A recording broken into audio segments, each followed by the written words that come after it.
Sous le soleil brûlant des prairies de la savane africaine, la réserve de conservation de Savoudi fut témoin d'un phénomène jamais enregistré dans l'histoire de la recherche sur la faune. Les températures dépassaient régulièrement les 40 degrés Celsius pendant la saison sèche, créant un environnement hostile où seules les créatures les mieux adaptées pouvaient survivre. Nala, une lionne de 3 ans au pelage caractéristique couleur sable, était le fruit d'un programme de conservation spécial. Sauvée alors qu'elle n'était qu'un lionceau orphelin, Nala grandit sous la garde humaine avant d'être introduite dans l'environnement semi-sauvage de la réserve. Les scientifiques avaient suivi son développement au fil des années, documentant le processus de réacquisition progressive des instincts naturels de son espèce. En 2025, lorsque Nala atteignit l'âge de la reproduction, des caméras de surveillance capturèrent des images d'elle mettant au monde 4 lionceaux dans une zone spécialement conçue. Ce fut une étape importante non seulement pour Nala, mais pour l'ensemble du programme de conservation. Les lions africains ont diminué de 43% au cours des 3 dernières décennies, expliqua la docteure Sophie Moreau, directrice du projet de conservation de Savoudi. Chaque lionceau joue un rôle crucial dans les efforts pour maintenir la population. Mais seulement 72 heures plus tard, les chercheurs découvrirent des signes inhabituels. L'un des lionceaux commença à montrer des symptômes de faiblesse, qui se propagèrent rapidement à toute la portée. Des tests d'urgence sur le terrain confirmèrent la cause. Le virus de la maladie de Carré, un virus qui affecte rarement les lions, mais dont le taux de mortalité est presque absolu pour les lionceaux nouveau-nés. Au cours des jours suivants, l'équipe vétérinaire, dirigée par le docteur Ahmed Kamara, déploya toutes les mesures possibles pour sauver la portée de Nala. Mais chaque effort se solda par une déception. Les caméras enregistrèrent des images déchirantes. Nala léchant, déplaçant et essayant de réveiller ses lionceaux qui ne répondaient plus point dans la nature, la perte fait partie du cycle de la vie, observa le docteur Kamara. Mais ce qui est inhabituel ici, c'est la réaction de Nala. Au lieu d'abandonner et de reprendre un cycle reproductif normal, elle manifesta un comportement de deuil profond, que nous observons généralement uniquement chez des espèces à haute cognition comme les éléphants ou les primates. Après avoir perdu sa portée, Nala refusa de quitter le site de Misbah. Son corps, autrefois robuste, montra rapidement des signes de détérioration alors qu'elle cessait de chasser ou de répondre à ses besoins élémentaires. Ce comportement est extrêmement rare chez les lions, une espèce qui s'adapte généralement rapidement à la perte pour continuer à survivre. Les scientifiques risquaient de perdre un individu précieux du programme de conservation. Normalement, dans de tels cas, une intervention médicale comme des fluides intraveineux et une nutrition forcée seraient appliquées. Mais Sophie Moreau avait une autre idée. Non loin de là, au centre de sauvetage de la faune de Savoudi, une situation complètement différente se déroulait. 3 chiots labradors d'environ 2 mois avaient été trouvés par des habitants locaux dans une boîte en carton près du village de Moapo. Ces chiens sont victimes du trafic illégal d'animaux de compagnie, expliqua Luc Martin, le responsable du centre de sauvetage. Lorsqu'ils ne peuvent pas les vendre, les trafiquants les abandonnent souvent. Avec leur pelage blanc-neige et leurs yeux noirs ronds, les 3 chiots devinrent les nouveaux résidents du centre de sauvetage. Ils étaient en bonne santé, mais avaient besoin de soins constants pendant les prochains mois avant de pouvoir être adoptés. Un matin, en observant les 2 situations via le système de surveillance, Sophie Moreau remarqua une similitude remarquable. Les cris des chiots nouveau-nés avaient une tonalité et un rythme similaires aux appels des lionceaux. Une idée audacieuse germa dans l'esprit de cette scientifique expérimentée. L'instinct maternel de Nala pourrait-il être plus fort que son instinct de chasse? Se demanda Sophie. Pourrions-nous créer un lien interespèces pour sauver à la fois Nala et les chiots? La proposition de Sophie rencontra initialement une forte opposition de ses collègues. Le docteur Kamara mit en garde contre le risque que Nala attaque les chiens, tandis que les experts en comportement animal s'inquiétaient d'interférer avec la loi naturelle. Cependant, après de nombreuses discussions approfondies et la consultation de cas similaires enregistrés chez d'autres espèces, un plan détaillé fut élaboré. L'équipe de recherche se référa à des cas en Afrique du Sud où une impala avait adopté une autre espèce d'antilope, ou au Kenya où un chimpanzé avait pris soin d'un serval orphelin. Bien qu'il n'y ait jamais eu de précédent de lions adoptant des chiens, compte tenu de la condition spéciale de Nala, ils décidèrent de tenter l'expérience. Un espace spécial fut conçu, une zone de 2 hectares avec un terrain varié, comprenant des prairies et de gros rochers formant des abris naturels. Une clôture électrique fut discrètement installée, suffisante pour empêcher Nala de s'échapper, mais sans créer une sensation d'emprisonnement. Des systèmes de caméras de surveillance modernes furent positionnés à tous les angles, non seulement pour la recherche, mais aussi pour permettre une intervention rapide si nécessaire. C'est une expérience sans précédent, expliqua Sophie au conseil de gestion de la réserve. Mais parfois, pour mieux comprendre la nature, nous devons oser repousser les limites. Après avoir reçu l'approbation, le plan fut mis en œuvre par une matinée aux températures stables, des conditions idéales pour une rencontre à haut risque. Sous le soleil matinal africain éclatant, l'équipe vétérinaire approcha Nala avec la plus grande prudence. Après plus d'une semaine sans s'alimenter, la lionne avait perdu sa majesté inhérente. Son pelage doré, en désordre, et son corps émacié témoignaient de la manière dont la douleur de la perte de ses lionceaux avait profondément affecté sa santé physique. Le docteur Camara, avec 2 décennies d'expérience en médecine vétérinaire de la faune, administra personnellement un sédatif léger à Nala, suffisant pour réduire les réactions négatives potentielles, sans éliminer sa conscience. La dose fut précisément calculée en fonction du poids actuel de Nala, qui avait diminué de près de 20% par rapport à une semaine plus tôt. Ce type de médicament inhibe uniquement la partie du cerveau contrôlant les réponses de chasse et d'attaque, expliqua le docteur Camara à l'équipe de recherche surveillant via des écrans. Cela n'affecte pas les régions du cerveau traitant les émotions et les instincts maternels. Nala fut transportée dans la zone expérimentale spéciale, dans une cage spécialisée. Alors que les effets du sédatif commençaient à s'estomper, elle explora lentement le nouvel espace. Les chercheurs notèrent que, contrairement à la réponse typique des lions entrant dans un nouveau territoire, Nala ne marqua pas son territoire ni ne chercha des points d'observation stratégiques. Au lieu de cela, elle se déplaça sans but avant de s'allonger à l'ombre d'un gros rocher. Ce comportement montre une détérioration psychologique sévère, observa la docteure Elena Rodriguez, une psychologue animalière de l'Université de Barcelone participant au projet. Dans la nature, cette condition conduit généralement à la mort par épuisement ou prédation. Après 2 heures d'observation et s'être assuré que Nala s'était habituée au nouvel environnement, la phase la plus critique de l'expérience commença. Les 3 chiots labrador, estimés âgés de 8 à 10 semaines, furent introduits dans la zone par une entrée camouflée. Ces chiots, également sous sédatifs à dose appropriée, furent lavés avec une solution spéciale pour minimiser les odeurs susceptibles de déclencher les instincts de chasse de Nala. Chaque chiot affichait des traits de personnalité distincts, même sous l'effet du médicament. Le premier, plus tard nommé Maxence, semblait le plus curieux et courageux, menant le groupe dans l'exploration du nouvel environnement. La deuxième, Lune, reniflait constamment autour d'elle, affichant de vives capacités olfactives. Le plus petit, Léon, était le plus timide, restant souvent près de ses 2 frères et sœurs. Le moment où Nala remarqua la présence des 3 nouvelles créatures fut capturé en détail par 12 caméras haute résolution. D'abord, la réaction d'alerte, oreilles dressées, corps tendu, regard concentré. Tous les signes d'un possible réveil des instincts de chasse. C'est le moment le plus dangereux, murmura Sophie dans la salle de surveillance. Le docteur Camara était prêt avec un fusil tranquillisant portatif, capable d'intervenir en 5 secondes si la situation se détériorait. Mais au lieu d'attaquer, Nala se contenta d'observer. Pendant les 10 minutes suivantes, personne dans la salle d'observation n'osa respirer bruyamment tout en surveillant cette situation tendue. Soudain, Léon, le chiot le plus petit et le plus timide, laissa échapper un petit cri, un son tremblant caractéristique des chiots apeurés. Ce son, à une certaine fréquence, présentait une similitude frappante avec les appels de détresse des lionceaux. La réaction de Nala à ce cri devint le moment décisif. Ses oreilles frémirent, sa tête s'inclina légèrement, comme pour localiser la source du son plus précisément. Puis, avec des mouvements lents et prudents, elle se leva et s'approcha des chiots. Les chercheurs retinrent leur souffle alors que Nala s'approchait de Léon. Le chiot resta immobile, tremblant, mais ne s'enfuit pas, en partie à cause des effets du sédatif, en partie peut-être parce que son instinct lui indiquait que fuir déclencherait une réponse de poursuite. Le moment décisif survint lorsque Nala se pencha, pressa son museau contre le dos de Léon et prit une longue inspiration. C'était un comportement typique d'une mère lionne identifiant ses lionceaux par l'odeur. Puis, dans une action qui fit monter les larmes dans toute la salle de recherche, Nala lécha doucement la tête de Léon. Exactement le comportement qu'elle avait eu avec ses propres lionceaux biologiques quelques jours auparavant. C'est l'un des moments les plus rares et extraordinaires de la recherche sur la faune, s'exclama la docteure Rodriguez. Nous assistons à un instinct maternel transcendant les barrières des espèces. Encouragés par l'acceptation apparente de Léon par Nala, Maxence et Lune s'approchèrent également progressivement. Au cours de l'heure suivante, une scène incroyable se déroula. Nala s'allongea, les 3 chiots se blottirent à ses côtés, et Nala commença à les toiletter, léchant chacun avec soin et douceur. Ce n'est pas seulement un comportement maternel, expliqua Sophie plus tard lors d'une conférence de presse. C'est aussi une preuve de la remarquable flexibilité du cerveau des mammifères à s'adapter et à transcender les frontières instinctives primitives.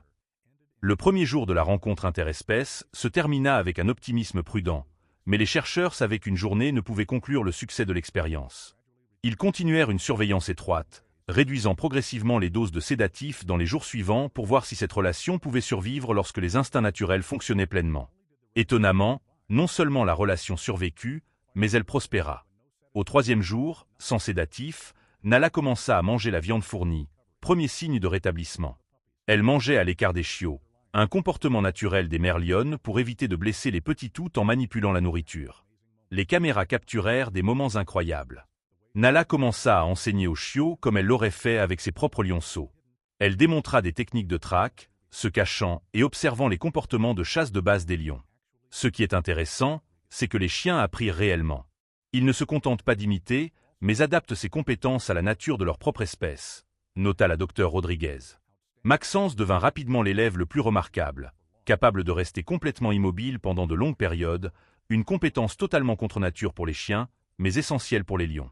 L'une développa des capacités olfactives extraordinaires, combinant les instincts naturels des chiens avec les techniques d'approche des proies des lions. Léon, bien que toujours le plus timide, développa des capacités d'alerte remarquables, étant souvent le premier à détecter les changements dans l'environnement. À l'inverse, les chiots influencèrent également Nala. Les lions ne sont pas une espèce naturellement joueuse, ils gaspillent rarement de l'énergie pour des activités non liées à la survie. Mais sous l'influence des 3 chiots énergiques, Nala commença à participer à des jeux de poursuite et à des luttes douces, un comportement presque jamais enregistré chez les lions adultes dans la nature. Cela montre une flexibilité remarquable dans le comportement animal, expliqua Sophie. Lorsque les barrières entre espèces sont supprimées, nous pouvons voir le développement de comportements entièrement nouveaux. Après 4 semaines réussies, l'équipe de recherche fut confrontée à une décision importante. L'espace actuel, bien que spacieux, était encore insuffisant pour le développement à long terme de Nala et des 3 chiens en rapide croissance. Un espace de vie plus grand et plus naturel était nécessaire. Une zone de 10 hectares fut préparée au sein de la réserve, suffisamment vaste pour créer une sensation naturelle, mais toujours contrôlable et surveillable. Cette zone comprenait des prairies ouvertes, des zones rocheuses, un petit ruisseau et de nombreux arbres offrant de l'ombre, un environnement diversifié adapté aux lions et aux chiens. Par une matinée chaude et ensoleillée, cette famille spéciale fut déplacée dans leur nouveau foyer. Ce fut le moment qui inquiétait le plus les scientifiques. Dans un environnement plus proche de la nature, les instincts de chasse de Nala se réveilleraient-ils plus fortement? Les 3 chiens pourraient-ils s'adapter à cet espace plus vaste? La réponse vint plus rapidement et de manière plus positive que prévu. Dès leur libération, Nala commença à explorer son nouveau territoire, un comportement totalement naturel pour les lions. Mais ce qui était remarquable, c'est que les 3 chiens ne quittèrent pas son côté. Ils suivirent Nala de près, courant parfois devant pour explorer de nouvelles odeurs, mais revenant toujours auprès de leur mère adoptive. Les caméras enregistrèrent les comportements protecteurs incroyables de Nala. Lorsque Maxence, dans une curiosité sans borne, s'approcha trop près de la clôture électrique, Nala courut rapidement vers lui, le saisit doucement par la nuque et le ramena dans une zone sûre. Exactement comme une mère lionne gère un jeune désobéissant dans la nature. Quand l'une commença à creuser un trou près d'une zone potentiellement instable, Nala utilisa sa patte pour tapoter doucement le dos du chien, le dirigeant vers un endroit plus sûr. Et lorsque Léon, toujours timide, montra de la peur face au cri d'un oiseau inconnu, Nala s'allongea à ses côtés, formant un mur protecteur entre Léon et la source du son point. Ce n'est pas juste un simple lien, observa le docteur Camara. C'est une protection consciente et intelligente, montrant que Nala considère véritablement les 3 chiens comme ses enfants. Au cours du 2e mois, les changements dans le comportement des 4 individus devinrent plus évidents. Les 3 chiens, maintenant âgés de près de 4 mois, n'étaient plus de petites créatures vulnérables. Ils se développaient rapidement, tant physiquement que dans les compétences spéciales apprises de leur mère lionne. Maxence perfectionna les techniques de traque au point de pouvoir rester immobile pendant des heures, les yeux suivant chaque mouvement des oiseaux ou des petits rongeurs. L'une développa des capacités olfactives au point de détecter des proies cachées sous terre. Léon, bien que toujours le plus timide, développa des capacités d'alerte remarquables, étant souvent le premier à avertir de la présence de chercheurs. Même à des centaines de mètres points, ce qui est le plus intéressant, c'est la manière dont Nala créait des exercices pour ses 3 enfants adoptifs. Elle semble comprendre les forces de chacun et crée des situations pour qu'il développe ses compétences, partagea la docteure Rodriguez. Les chercheurs enregistrèrent comment Nala plaçait de petits morceaux de viande dans des endroits difficiles à trouver pour que Maxence pratique ses compétences de traque, créait des parcours complexes pour que l'une exerce ses capacités olfactives ou faisait des bruits soudains pour que Léon améliore ses capacités d'alerte. C'était un niveau d'enseignement intentionnel rarement vu, même parmi les individus de la même espèce. Pour les scientifiques, c'était une opportunité de recherche inestimable sur la flexibilité des instincts et la capacité d'apprentissage interespèces. Chaque interaction, chaque comportement fut enregistré, analysé et comparé aux données sur le comportement naturel des 2 espèces. Nous assistons à la formation d'un système social entièrement nouveau, expliqua Sophie dans un rapport scientifique. Un système où les règles et les limites naturelles sont brisées, remplacées par de nouvelles règles formées sur la base de liens émotionnels et d'instincts adaptatifs. Sous l'éclat doré de l'aube africaine, 4 figures se déplaçaient harmonieusement à travers la vaste prairie dorée. Nala, la lionne au pelage doré, maintenant restaurée dans sa beauté éclatante, menait le groupe avec des pas puissants et confiants. Derrière elle, les 3 chiens labrador, maintenant beaucoup plus grands, se déplaçaient avec une combinaison étrange de démarches canines et de caractéristiques comportementales léonines. 6 mois s'étaient écoulés depuis le premier jour de cette rencontre fatidique. 6 mois de liens, d'apprentissage et de changements profonds pour les 4 vies. La relation entre Nala et ses 3 enfants adoptifs n'était plus une expérience ou un phénomène étrange.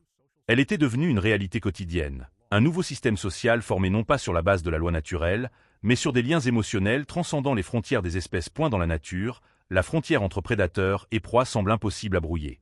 Mais ici, dans cet espace spécial, une autre frontière avait été établie, celle de la famille. Chaque action de Nala reflétait des instincts protecteurs maternels envers les 3 chiens, tandis que chaque comportement des chiens montrait du respect et une dépendance envers leur mère. L'influence mutuelle entre les espèces devenait plus claire chaque jour. Maxence, le leader du groupe, avait maintenant développé des compétences de chasse incroyables. La manière dont il appliquait les techniques de traque des lions à la structure corporelle et aux instincts d'un chien créait un style de chasse complètement nouveau, une combinaison unique de la vitesse de course canine et de la patience d'attente léonine. Lors de la chasse au lapin relâché dans la zone pour l'entraînement, Maxence montrait la capacité de rester immobile pendant des heures avant d'exploser dans une poursuite d'une précision étonnante. L'une, avec ses instincts olfactifs naturels de chien, s'était développée en une parfaite éclaireuse pour le groupe. Elle pouvait détecter des proies, des changements environnementaux ou la présence d'étrangers à des distances incroyablement longues. Elle apprit même à signaler ses découvertes à Nala par un système complexe de signaux non-verbaux, mouvements de tête, d'oreilles et de queue que seule cette famille spéciale comprenait. Léon, d'un chiot timide, s'était transformé en sentinelle du groupe. Avec une ouïe fine et une large portée d'observation, il se tenait souvent à la position la plus élevée du territoire, alerte à tous les dangers potentiels. Parfois, Léon émettait même des sons d'avertissement similaires au grognement doux des lions, un changement remarquable dans le comportement vocal de l'espèce canine. Mais le changement le plus notable venait peut-être de Nala. La lionne ne se contentait pas d'enseigner aux chiens les compétences de chasse et de survie de son espèce. Elle apprenait aussi d'eux. La joie naturelle et l'activité des chiens semblaient avoir imprégné la personnalité généralement sérieuse de Nala. Désormais, il n'était pas rare de voir une lionne adulte participer à des jeux de poursuite, rouler dans l'herbe, ou même rire à sa manière lorsque les chiens faisaient quelque chose d'amusant. Cela nous rappelle que dans le monde naturel, les frontières entre espèces ne sont pas toujours aussi rigides qu'on le pense généralement, expliqua Sophie. Sous les couches d'instincts primitifs, chasse, survie, reproduction, existent des capacités beaucoup plus profondes d'adaptation et de connexion. Les similitudes fondamentales dans la structure cérébrale des espèces mammifères pourraient être l'explication de ce phénomène. Des lions aux chiens, des éléphants aux dauphins, tous partagent des structures cérébrales de base contrôlant les émotions, l'apprentissage et les liens sociaux. Ces structures peuvent transcender les barrières des espèces dans des conditions particulières, créant des connexions que nous pensions auparavant impossibles. À 8e mois du projet, une décision importante devait être prise. Où mènerait l'avenir de cette famille spéciale? Dans la nature, les chiens labrador ne pourraient jamais survivre au sein d'une troupe de lions, et Nala devait également retourner à son espèce pour remplir son rôle biologique. Le processus de transition fut réalisé étape par étape, en tenant compte des besoins psychologiques et biologiques des 4 individus.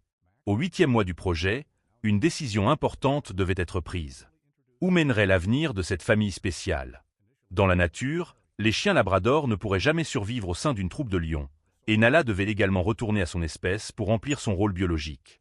Le processus de transition fut réalisé étape par étape, en tenant compte des besoins psychologiques et biologiques des 4 individus. Maxence, Lune et Léon, maintenant âgés de près d'1 an et pleinement développés, furent progressivement introduits à d'autres chiens dans un environnement contrôlé. Initialement, ils semblaient méfiants et même distants de leur propre espèce, mais progressivement, les instincts sociaux des chiens émergèrent. Pour Nala, le processus était plus complexe. Un jeune lion mâle, soigneusement sélectionné dans une autre réserve, fut amené à la frontière du territoire de Nala. Les premières rencontres eurent lieu sous une supervision stricte, les chiens étant gardés en sécurité dans une zone séparée. Peu à peu, Nala commença à montrer un intérêt naturel pour son espèce.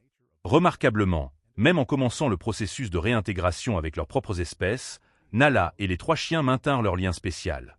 Lors des rencontres organisées, ils montraient une joie claire lorsqu'ils se retrouvaient. Nala continuait à prendre soin et à protéger les chiens, bien qu'il n'ait plus besoin de cette protection, Et les chiens montraient toujours du respect et de l'affection pour leur mère lionne. Ce phénomène apporte des réflexions profondes sur la nature de l'amour maternel et des émotions en général dans le monde animal. Se pourrait-il que les émotions que nous considérons généralement comme exclusivement humaines, amour inconditionnel, loyauté, sacrifice, existent depuis longtemps dans l'histoire évolutive, se manifestant de manière que nous n'avons pas encore pleinement comprise? L'histoire de Nala et des 3 chiens labrador n'est pas seulement un phénomène étrange dans le monde animal. C'est aussi un miroir reflétant la capacité d'adaptation et de connexion transcendant toutes les barrières. Une leçon que même nous, humains, devons peut-être apprendre dans un monde plein de divisions et de frontières créées par l'homme. Actuellement, Nala a été réintégrée avec succès dans un nouveau groupe de lions et a commencé son prochain cycle reproductif. Les 3 chiens labrador ont été entraînés et adoptés par des familles conscientes de leurs circonstances particulières. Chaque famille a été informée des comportements inhabituels qui pourraient survenir, comme des tendances à se mettre en embuscade dans les hautes herbes ou des réactions à des sons que seuls les lions peuvent entendre. Mais l'héritage de cette relation spéciale perdure. Ce qui a été appris de Nala et de ses 3 enfants adoptifs a ouvert un nouveau champ de recherche sur la flexibilité des instincts animaux et la capacité de liaison interespèces. Plus important encore, cela a changé notre façon de voir les émotions et l'intelligence dans le monde animal. Dans cette nouvelle perspective, la frontière entre les humains et les autres espèces devient également plus floue. Pourrait-il que les qualités dont nous sommes les plus fiers, la capacité d'aimer inconditionnellement, de transcender les différences, de s'adapter à l'adversité, et des origines profondes dans les instincts fondamentaux que nous partageons avec nos parents dans le monde naturel? Alors que le soleil se couche sur l'horizon africain, le ciel s'embrase des couleurs éclatantes du crépuscule. Dans un coin de la réserve de conservation de Savoudi, Nala lève les yeux vers le ciel, son rugissement puissant résonnant à travers la prairie. Et à des centaines de kilomètres, dans 3 foyers différents, 3 chiens labrador lèvent soudain la tête à l'unisson, les oreilles dressées, comme s'ils entendaient un appel lointain de la mer qu'ils n'oublieront jamais. C'est une histoire d'amour maternel interespèce. Une histoire qui nous rappelle qu'au cœur de chaque être vivant, l'amour peut transcender toutes les barrières que la nature et l'évolution ont établies.